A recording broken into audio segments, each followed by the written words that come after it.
Bonjour à tous, bienvenue sur CLS et bienvenue à l'entrepôt. Ça y est, c'est le retour des chroniques exceptionnelles à l'entrepôt qui ont une durée un peu plus longue. Je suis aujourd'hui avec mes amis, mes grands amis que vous connaissez sans doute d'Obscur, les enquêteurs du paranormal depuis plus de 10 ans. Je suis donc avec Alexandre Lenièvre. Bonjour, comment ça va Alexandre? Bonsoir à toi Chris. Ravi de te voir. Oui, ça fait une paire d'années. Toujours présent, voilà, quand je te demande et ça me fait plaisir. Ça fait plaisir justement pour tes invitations, et surtout pour tes chroniques et tout, qui pourraient être très avantageux, ça peut être très intéressant pour les personnes du coup. Bon, je te remercie. Donc je te remercie pour ton invitation. Et Sly, donc le technicien analyste et qui commence à devenir enquêteur, je crois. Un petit peu, ouais, exactement. Dans le dernier épisode, effectivement, je m'aventure un petit peu plus sur le terrain. Sly qui a eu un peu de retard, on a les images là, je crois qu'on les voit, voilà. Bon, ça a été long, mais bon, voilà, tu es là, voilà exactement. Ici à l'entrepôt. C'était un périple, mais on a réussi.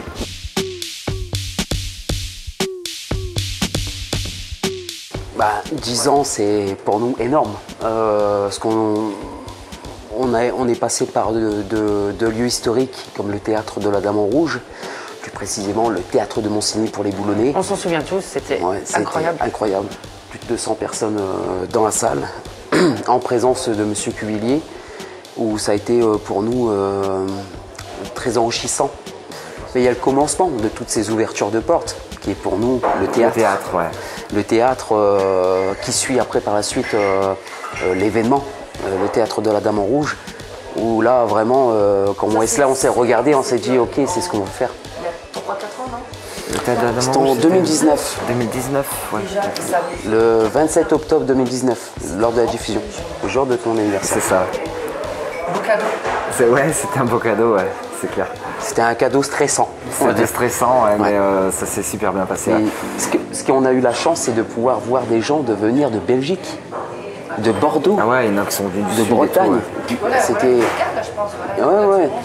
Certainement. Et dans un sens, c'est pour ça qu'en fait, Monsieur le maire, Monsieur Cuvillier, et je le remercie encore, ainsi que le maire de Boulogne-sur-Mer, nous appuie surtout sur les lieux qu'on demande, surtout Mireille Ingré et d'autres élus bien sûr, parce qu'ils savent très bien que d'autres personnes qui ne font pas partie de Boulogne-sur-Mer permettraient eux de pouvoir visiter Boulogne-sur-Mer. C'est aussi un côté touristique. Voilà, c'est ça, ça fait de... Et au vu justement, nos documentaires sont basés sur l'histoire, donc pour eux, justement, c'est culturel en fait. Et c'est ce qu'on veut aussi. Nous, c'est ce qu'on cherche aussi. C'est ce qu'on cherche, que ça soit culturel. Parce qu'on analyse la chose d'un côté paranormal, mais je pense que pour bien comprendre ce qui pourrait s'y passer, il faut aussi comprendre l'histoire, le vécu du lieu. Il faut savoir pourquoi il y aurait des manifestations, d'où ça pourrait venir, quel traumatisme le lieu a pu vivre, etc. Et ça, c'est vraiment pas. C'est vrai que c'est très important pour nous pour la suite. Au Québec, en Belgique, après il y a aussi beaucoup, alors pour nous en tant que ch'ti, c'est vrai qu'on est très suivi aussi sur Paris, dans le sud de la France. Dans la France, la France entière dans sa généralité, et surtout la Belgique. Et depuis un an, je dirais, dans les statistiques, c'est marrant parce qu'il y a des Espagnols maintenant qui arrivent aussi. Voilà, c'est ça. Et ça, c'est rigolo. Donc vous parlez un peu toutes ces langues, non? Parce que non, pas du tout. Mais c'est-à-dire qu'on a des demandes auprès de YouTube, parce qu'il y a des gens qui font la demande pour pouvoir faire des sous-titrages de nos documentaires. Donc pour nous, on va dire, on est très fiers de ce qu'on fait et surtout, on est fiers. On essaye. On essaye de contribuer en fait dans le côté historique de Boulogne.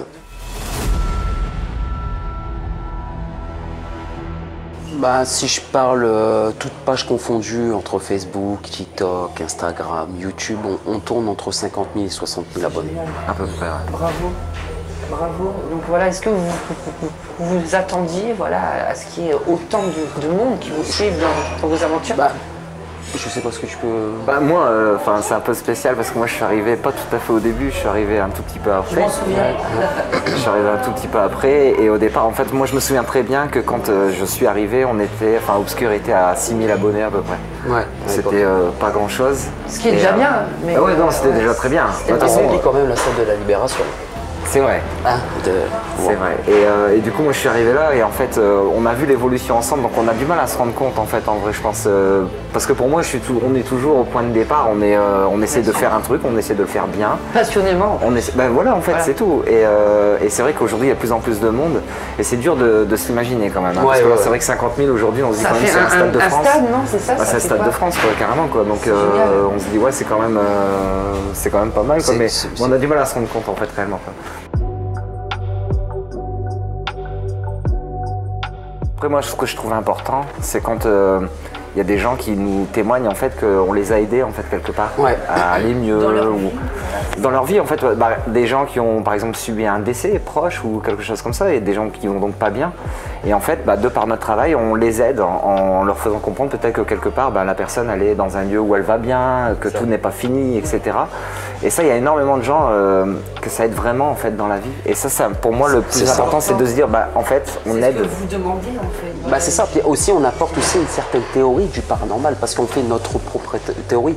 On n'écoute pas forcément les autres théories qui sont déjà émises à la télévision ou quoi que ce soit. Moi et Sly, en fait, ce qui fait notre force dans Obscur, c'est que avec tous les ressentis, les preuves que nous avons recueillies sur différents matériels, on fait une conclusion qui peut donner justement une certaine conclusion de ce qu'on peut ressentir. Et pour les personnes qui sont à travers leur écran, ça les aide beaucoup, je pense.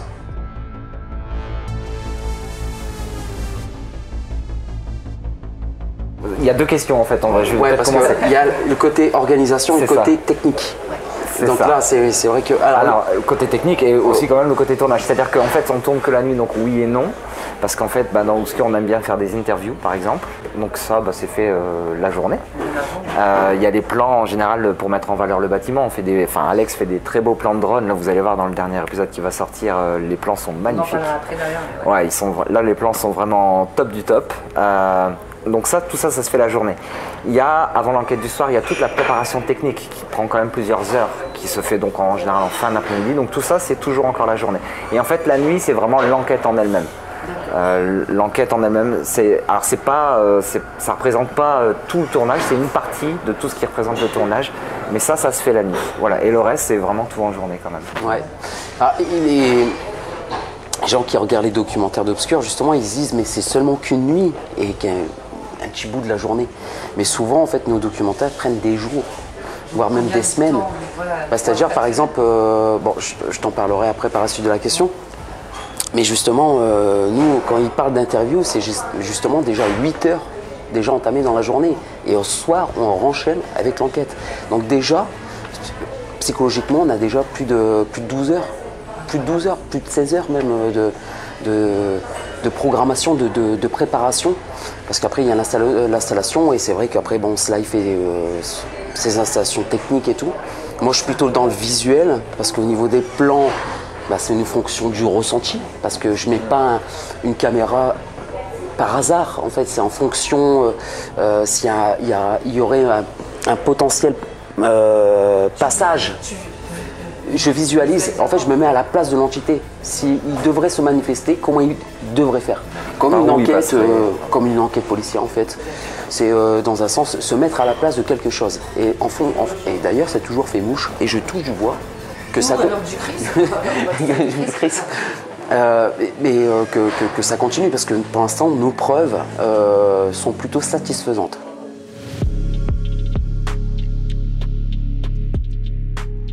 Moi j'en ai pas mal. C'est ça le truc, c'est que c'est dur parce que chaque documentaire a sa propre histoire. Sa propre histoire, sa propre personnalité, j'ai envie de dire même. C'est ça. Chaque lieu a sa propre personnalité et en fait on s'y attache à tous. En vrai, ça fait comme un groupe.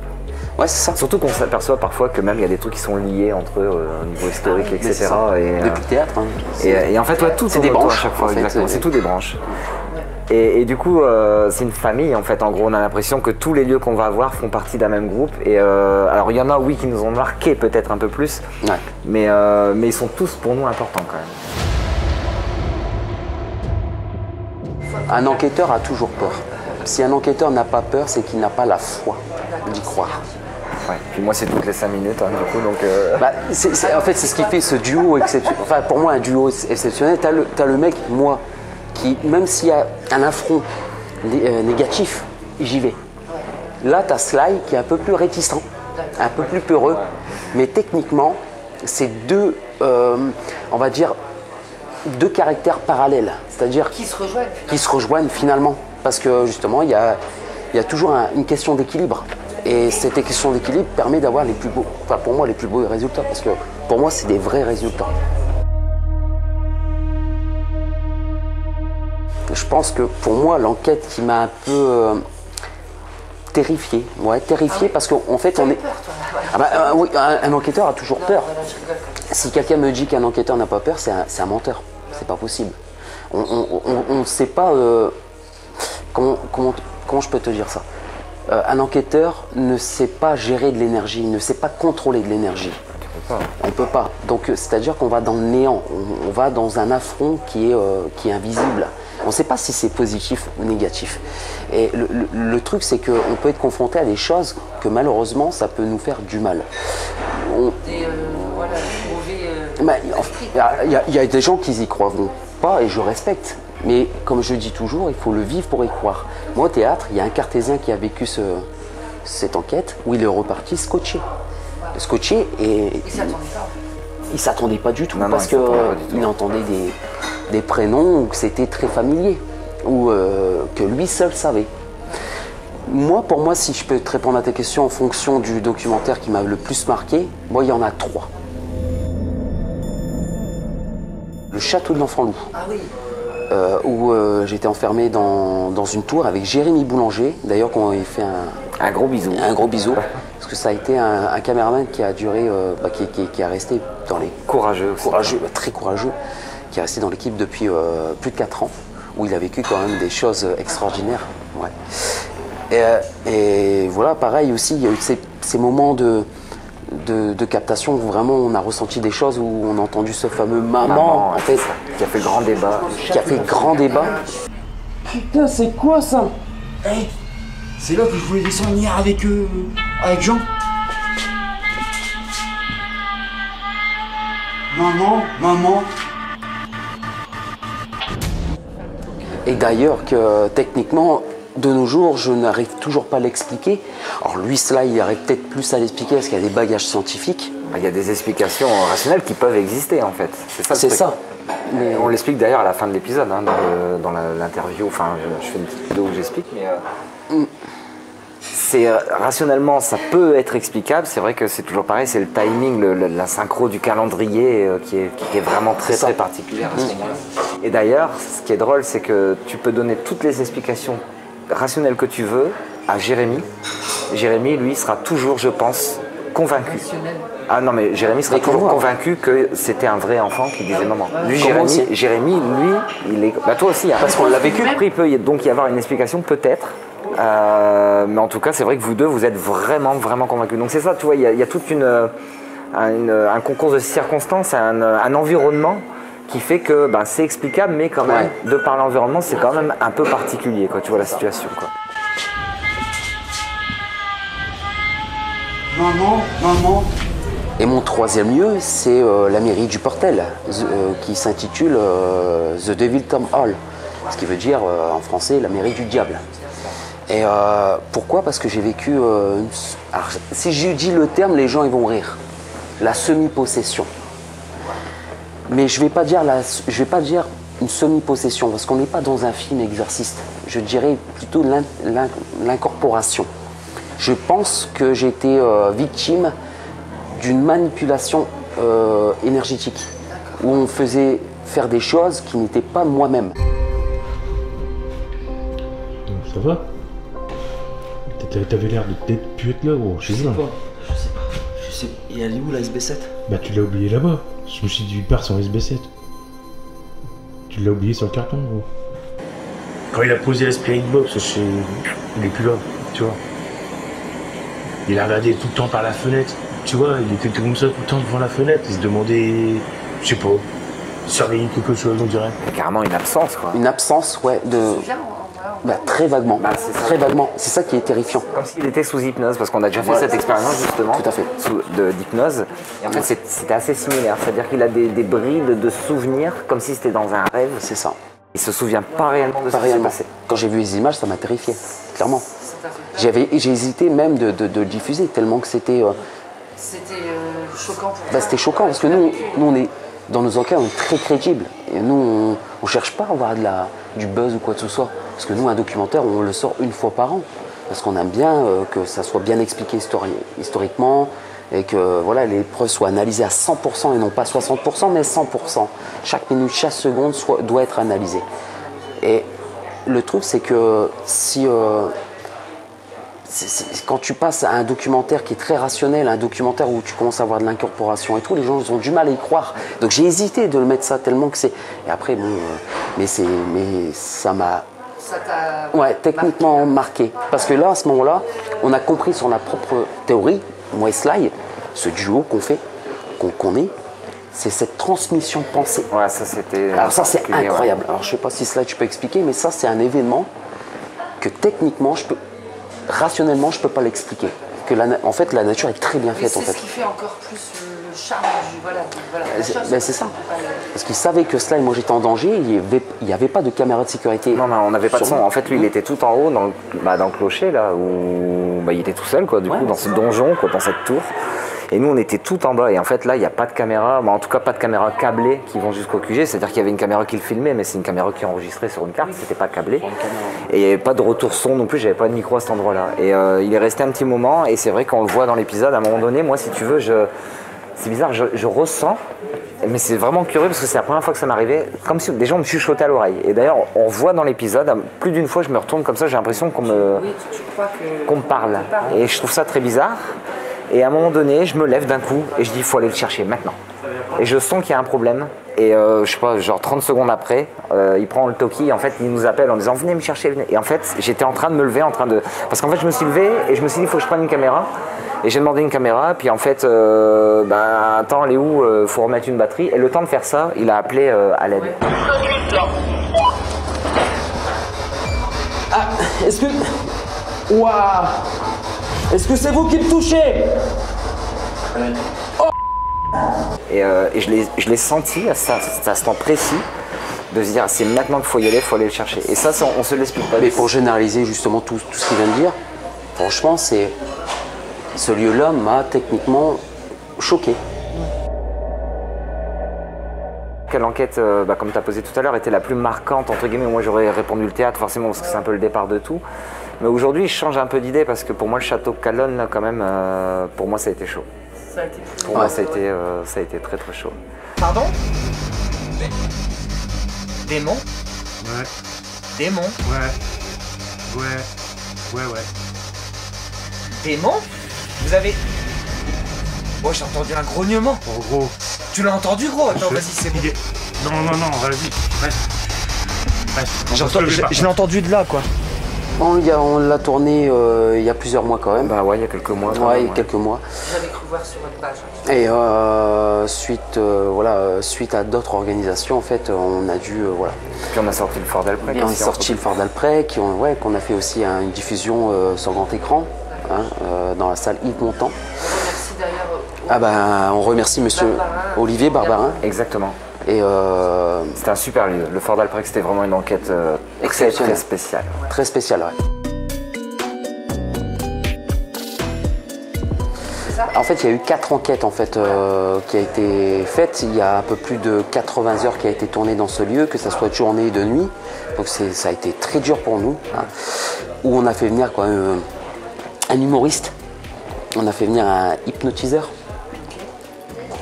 Alors l'humoriste, c'est savoir comment expliquer. Pourquoi justement Justin the Kid? Parce qu'on a fait venir Justin the Kid. Je l'adore, il est trop marrant. Justin the Kid, où j'ai lié une bonne amitié avec lui, qui est quelqu'un de très très simple, mais en fait dans un sens c'est purement, enfin je sais pas si le terme il est vraiment exact, purement scientifique. C'est de savoir comment une personne qui est censée être tout le temps marrant va ressentir dans un lieu dit hanté. Comment va être sa réaction, sachant que nous on le vit totalement autrement en fait. Et c'est vrai que techniquement, on a capté pas mal de choses. Que lui, même sur... D'ailleurs, il a fait une vidéo sur sur son Facebook, on voit cette scène qui se décompose parce que je me dis, je lui dis, c'est vrai que il va dans un thème un peu rigolote, de dire c'est hanté, ouais. Sauf que j'ai demandé par rapport à la SB7 qui s'appelle une Spirit Box et la Spirit Box. Ça c'est ce qui fait le bruit. Le fameux bruit. Ouais. C'est ce qui fait, en fait, on appelle ça une TCI, de la transcommunication instrumentale. Et c'est ce qui fait, voilà, ces voix peuvent être captées et modulées à travers ces fréquences radio. Et quand je demande à Justin, à ces entités des énonciades, pouvez-vous me dire le prénom de cette personne? Donc la personne que je pointe, c'est Justin, qui est en face de moi, et ça me dit Justin. Tu vois, Justin, blanc décomposé. Donner son prénom. Ah ouais, son prénom. Peux-tu me dire comment il s'appelle cette personne?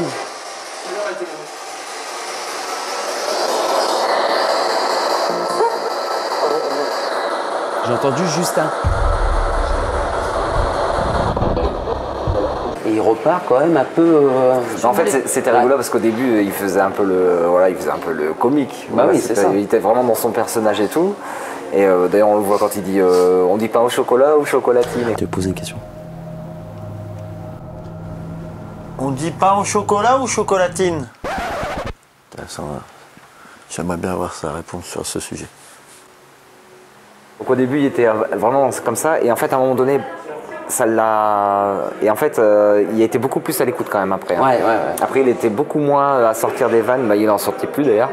Il était beaucoup plus concentré parce qu'il disait ouais, en fait, non, c'est pas du jeu, ça rigole pas en fait là. Quoi. Ouais. Et voilà, donc voilà, en fait, il n'était pas prêt en fait. Il n'était pas prêt techniquement et mentalement parce que. Ça peut être perturbant aussi. C'est ça, c'est que c'est perturbant. Imagine-toi que tu vas dans un lieu qui a plus de 600 ans d'histoire.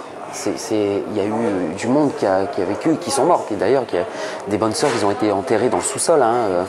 On était enquêtés quand même dans les sous-sols où ils étaient entreposés. On a fait une interview là. Des interviews, on a eu un prêtre exorciste. Enfin, un exorciste, pas un prêtre. Un exorciste. Ouais. Un prêtre exorciste, c'est pas pareil. Mais c'est quoi la différence alors? Un prêtre exorciste est rattaché à l'église. Donc ça, c'est ce qu'on voit dans... Un exorciste n'est pas rattaché à l'église. Ouais. Mais on le verra dans le documentaire prochainement. Et par contre, ce qui nous a l'expérience, c'est qu'on te parle d'expérience, parce qu'on essaie toujours d'expérimenter un peu nos trucs, c'est de faire venir sous l'idée de Sly.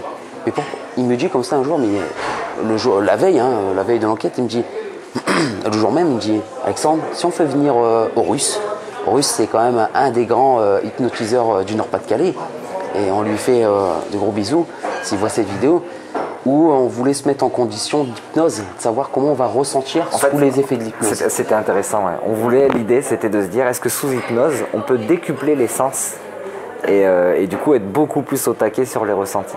Voilà. Et on va pas donner les résultats parce que ça serait spoilé, mais c'était très intéressant parce que effectivement nos sens ont été décuplés, mais pas dans le sens où on s'y attendait. De communication, de toute communication possible avec les esprits qui nous entourent et les défunts qui viendront à nous. C'était très sympa. Mais on va pas en dire plus parce que du coup ça va partir. Et qui sera diffusé au Carissam en présence de Justin. Je suis très content d'avoir fait cette expérience. Ça a été horrible. Si tu peux expliquer. C'est vrai que moi, je reçois 2 mails. Quelqu'un a tenté de rentrer, à changer votre mot de passe. Voilà, Google, c'est ça. Hein. Ouais, c'est ça, Google dans un premier temps. Donc j'y mets Sly parce qu'on a déjà vécu cette première attaque en fait au mois de janvier. Donc on sait un petit peu comment ça s'est passé. Donc là, quand j'ai vu ces 2 mails arriver à minuit 30, je crois. Minuit 30. En fait, les mails sont arrivés à minuit 30 et toi, tu m'as appelé à minuit 40. Ça faisait même pas 10 minutes. Même pas 10 minutes. Mais en 1 minute. Il était déjà trop tard. Déjà trop tard. Ah, mais attention, tout s'est fait en 1 minute.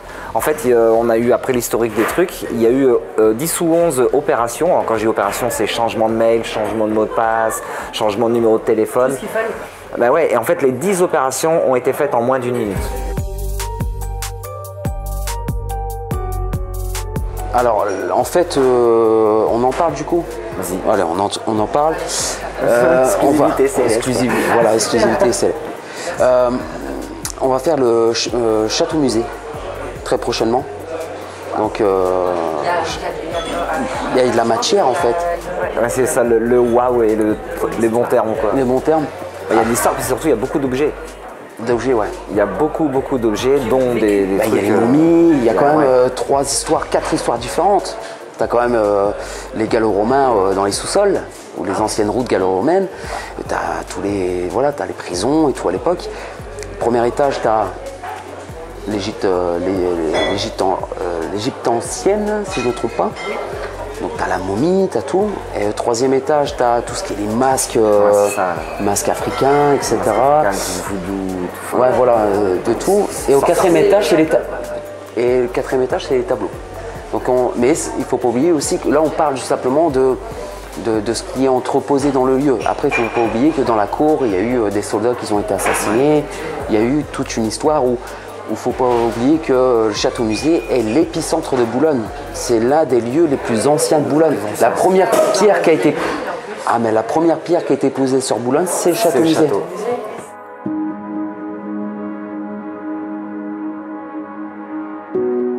Je le dis jamais, mais je sais que ma maman va regarder ce... Et Sandra. Voilà. C'est important, je le dis, parce que c'est un petit peu grâce à elle, en fait, de ce que Obscur est devenu. Et je remercie justement de m'avoir donné, inconsciemment parlant, cette passion, cette vocation et surtout cette combativité qui est la mienne, qui est la sienne du coup, parce que je combats en fait son combat. Du coup, c'est une grande fierté et je tiens à te remercier du fond du cœur et merci. Voilà. Et on te fait des gros bisous. Et on fait de gros bisous.